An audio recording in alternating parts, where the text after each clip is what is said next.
The CIA created Charles Manson, and they used him to change the culture.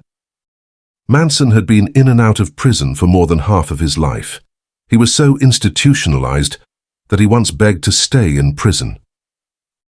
Then in 1967, the summer of love, a 32-year-old Manson found himself in Haight-Ashbury, the epicenter of the hippie movement and ground zero for an MKUltra project. Headed up by Jolly West, a psychiatrist that specialized in mind control and hypnosis. He also once killed an elephant by shooting it with a dart full of LSD, the equivalent of 3,000 strong human doses. So, of course, Jolly was recruited by the CIA to build a fake hippie crash pad to observe and experiment on hippies. They were sourcing their human lab rats from the Haight-Ashbury Free Medical Clinic, somewhere that Charles Manson would frequent. It's believed that he was one of the subjects of experiments centered around LSD-based control, sleep deprivation, and psychological torture. Then Charles Manson spent the next 2 years amassing a cult following, using these exact tactics. Manson begins collecting female followers one at a time, using LSD-based control. Each new follower helps him recruit the next one. Manson's following would come to be known as the family.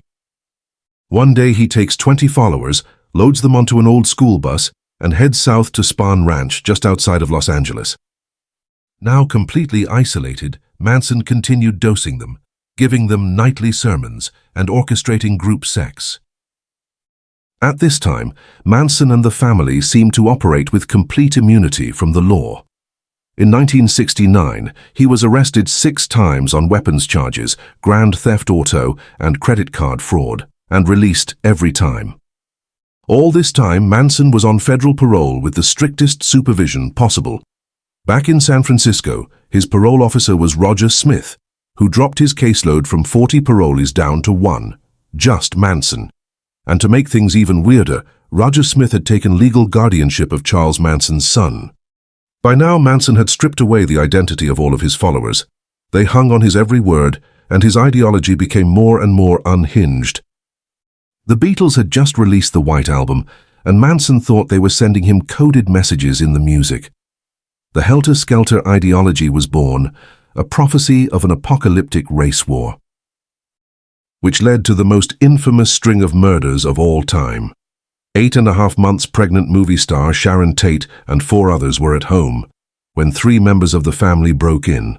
Within minutes, they kill everyone inside and write "pig" on the door in blood.